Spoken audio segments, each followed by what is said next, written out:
What explains the success of Christianity after Constantine? Why was it, as a technology, so successful at spreading throughout the empire?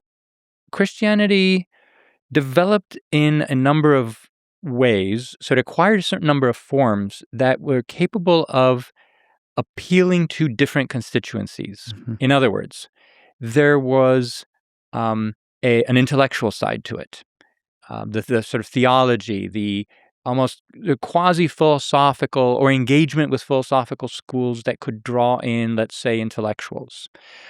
There is a public ceremony and ritual aspect where you can organize communities and cities to have processions or like have all these festivals that take the place of the ancient ones.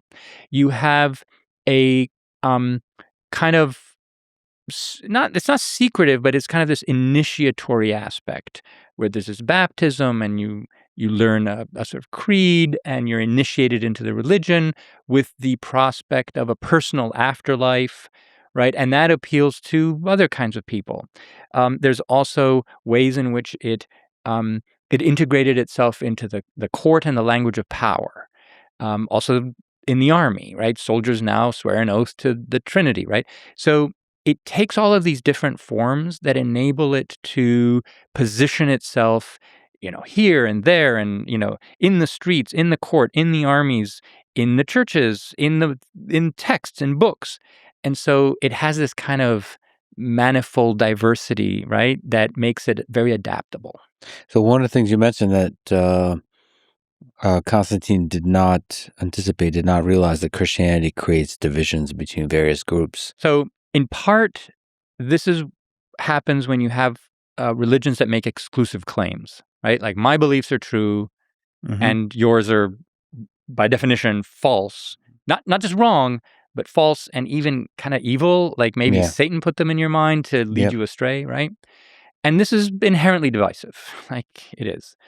So there's this paradox where Christianity, in contrast to, say, the ancient religions, is both far more polarizing, but also far more powerful as a unifying force at the same time, right? So ancient religions tended not to produce this kind of conflict or identities, right? Or wars or these kinds of things. And they could under certain circumstances, but for the most part, they were not drivers of history in this kind of way.